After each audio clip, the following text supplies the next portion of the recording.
berkelanjutan.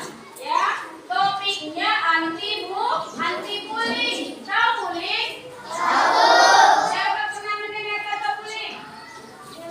Iya, turun tangannya. Di sini masih ada melakukan bullying? Supaya tidak ada lagi kejadian bullying, kita bahas nanti tema proyek kita yaitu anti bullying. Tema proyeknya adalah apa tadi? Anti bullying. Kita angkat temanya persahabatan tanpa kekerasan. Baik, di sini adakah yang bersahabat? Ya, apa kira-kira persahabatan itu? Saling menolong, apa lagi? Saling membantu, apa lagi? Saling berbagi, apa lagi? Saling mengasihi, banyak. Itulah dia persahabatan. Anti kekerasan. Kalau anti kekerasan apa?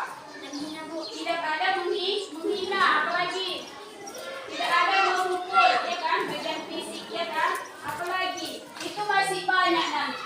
Nanti di materinya kita bahas tentang bullying, ya. Oke, di sini tujuan pembelajaran P5 kita itu adalah menjelaskan apa arti dari bullying supaya tidak menjalani bullying. Apa kira-kira nanti yang mau kita terapkan supaya terhindar dari anti kekerasan. Nanti setelah kita mempelajari materi tentang persahabatan anti kekerasan, nanti kita adakan untuk poster. Nanti kita mengadakan kerja diskusi untuk membuat poster anti bullying.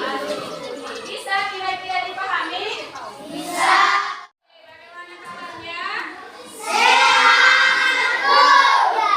Luar biasa. Baik, sebelum kita melanjutkan topik materi tentang perkenalan kita yang kemarin itu tentang apa? Tentang bullying, ya kan? Kita angkat tema kita itu persahabatan tanpa kekerasan. Kita masuk ke topik yang dipersembahkan nanti oleh ibu guru kita. Mari kita tepuk semangat dulu. Tepuk semangat.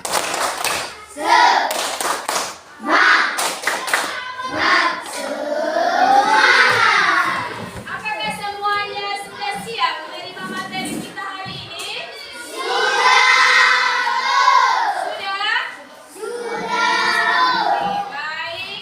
Materi kita akan disampaikan oleh ibu guru, Ibu Maibang. Kami persilakan. Oke,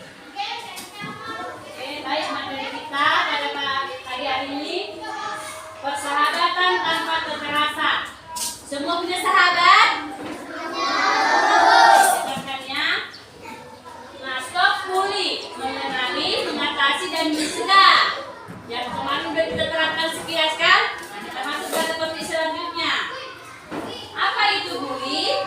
Bully adalah perilaku agresif yang dilakukan berulang kali oleh satu individu atau kelompok terhadap orang lain yang lemah dan tujuannya merendahkan atau menyakiti. Misalkan, kalau di kelas ada nggak teman yang bilang bodoh, kamu jelek, ada nggak? Termaksud bully. Oke, selanjutnya dampak bully. Isolasi sosial, korban cenderung menarik diri dari hubungan sosial karena takut atau malu. Yang kedua, prestasi akademik menurun. Korban sering merasa terganggu dan sulit berkonsentrasi di kelas. Masalah psikologis yang ketiga, korban mengalami kecemasan, depresi, dan penurunan kepercayaan diri. Yang keempat, masalah kesehatan fisik, rasa sakit fisik akibat bully atau gejala psikomatik seperti sakit kepala dan insomnia. Selanjutnya, ada tanda-tanda peserta didik mengalami bully. Perubahan perilaku, siswa yang biasanya aktif menjadi pendiam atau cemas. Menghindari sekolah, misalkan mengeluh sakit atau menolak pergi sekolah karena sering diejek dia nggak mau sekolah. Yang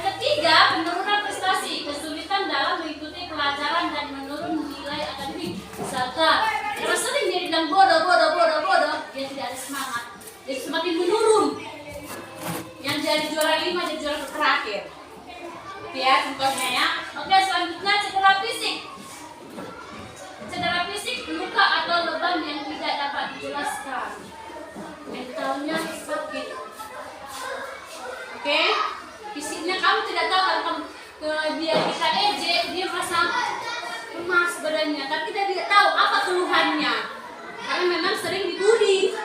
Oke, selanjutnya, mengapa terjadi? Kan gitu, mengapa terjadi? Nah, tekanan sosial. Terkadang pelaku merasa didorong oleh kelompok teman untuk membuli agar diterima.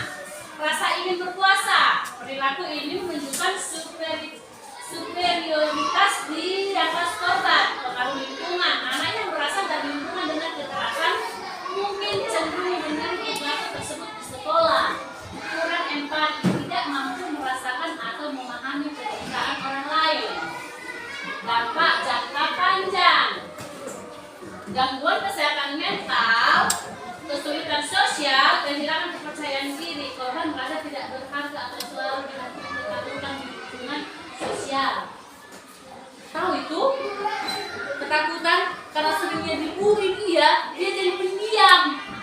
Kemana-mana dia tidak mau lagi menyendiri. Karena dengan kata-kata itu dia merasa takut. Oke ya, paham ya? Oke. Langkah-langkah pencegahan. Memberi pendidikan tentang dampak bully kepada siswa, guru dan orang tua. Sekolah perlu memiliki kebijakan anti bully yang tegas, mendorong nilai saling menghormati dan toleransi di lingkungan sekolah, memberikan konseling bagi korban maupun pelaku untuk mencegah pengulangan. Peran orang tua dan guru. Orang tua ajak anak berbicara tentang pengalaman mereka di sekolah dan memperhatikan tanda-tanda perubahan perilaku. Guru memonitoring interaksi siswa di kelas di area ukur dan online secara tindak lanjut laporan guru dan dilakukan intervensi yang tepat. Penutup, bully adalah tanggung jawab bersama. Kita semua memiliki tanggung jawab untuk menciptakan lingkungan sekolah yang aman dan inklusif. Setiap tindakan bully harus segera ditindaklanjuti dan harus tetap mendidik peserta didik tentang pentingnya saling menghormati. Nah, artinya itu kalau di sekolah berarti kita tidak boleh saling mengejek. Tidak boleh kamu jelek, kamu tidak pintar, tidak boleh. Kita semua di sini orang pintar, semua saling mengasihi kan? Saling berteman, tidak ada mengejek kamu jelek, kamu buruk, tidak ada. Oke, paham? Baik, terima kasih kita ucapkan kepada Ibu Maibang. Kita berikan aplaus untuk Ibu Maibang. Oke, selanjutnya tadi sudah dijelaskan materinya oleh Ibu Maibang. Apakah kalian sudah paham? Sudah paham apa kira-kira itu bully? Dari materi tadi sudah tahu kita semua, apakah kita masih mau melakukan bully? Ya, tidak lagi, karena banyak tadi penyebabnya ketika kita kena bully. Fisik kita pun tidak baik-baik saja, iya kan? Jadi dari sini, dari materi kita tadi, persahabatan tanpa kekerasan. Berarti kalau kita sudah bersahabat, harus kita jauhi, itu namanya bully. Dari sini untuk kesuksesan materi kita ini, kita adakan project. Projectnya itu membuat poster. Apa kira-kira kita bisa untuk menciptakan poster tentang bully? Siapa bisa? Oke, terima kasih. Tepuk hebat untuk kita semuanya. Hebat, hebat. Hebat, hebat. Oke, di sini kita bentuk kelompok, ya kan? Nah, proyek itu tidak bisa diciptakan sendiri-sendiri, harus berkolaborasi bersama teman, sama teman baik ibu gurunya juga. Paham? Berarti bagi kelompoknya, kita adakan kelompoknya 4 kelompok. Setuju? Siapa kelompok 1? Kita buat aja kesepakatan kelompok 1. Sebelah ini kelompok 2, kelompok 3, kelompok 4. Bisa? Bisa. Bahan-bahan. Nanti